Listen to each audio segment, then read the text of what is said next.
about the applications of stack. One of the applications of stack is the towers of Hanoi problem. In this towers of Hanoi problem, what it states that you should have a 3 peg. One peg is A, B and C. We have to move the disk from peg A to peg C. The peg A will act as a source and the peg C will act as a destination.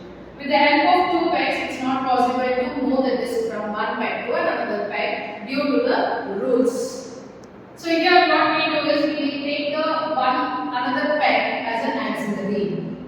So there is a statement of the problem. The solution or the destination or the output of the problem is that we have to move the complete disk to your destination C. That is a C is a peg which is a destination. So now we will see how to move these disks from peg A to peg C with the help of auxiliary. So for that you have to follow certain rules.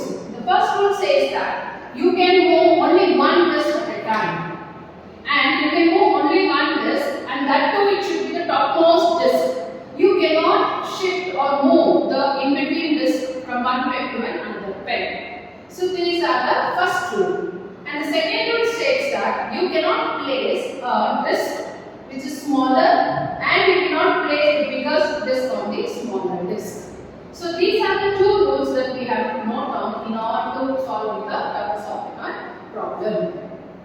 So here you have to know one more thing is that when you are moving from peg A, B and C, you have 3 set of statements to be followed in order to move the peg disk from peg A to peg C. So what are the rules is that you have to move n-1 disk to A to B. And then we left over with n disk in your peg A that has to be moved to A to C. Then finally the last n-1 disk has to be moved from B to C. So we will see how these things will be done. So now we will consider a peg A consisting of 3 disks. So the first step, here what we say is that n-1 disk has to be moved from A to B. So in order to move from A to B, what we have to do is that we have to move the disk 1 to your peg C.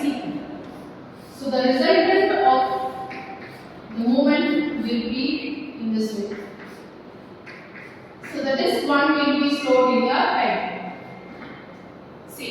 Then we have to move the peg into a peg B, the disk 2.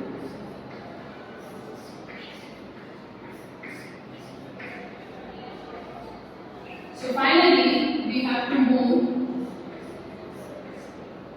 the disk 1 back to peg B.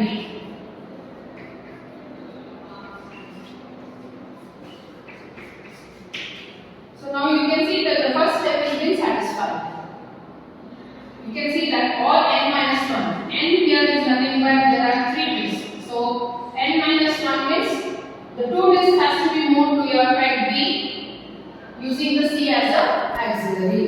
Next we will see the second one.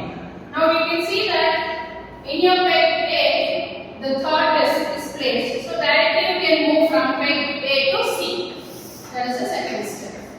So directly you can move the disk from peg A to peg C.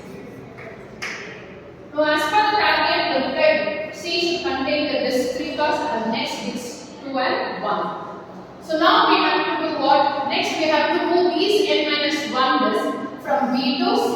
That is the third step followed here. So now what we do is that in order to move the remaining 2 disks on your peg C, the first step followed is you have to move the disk 1 on your peg A. The next, now it will be left over with the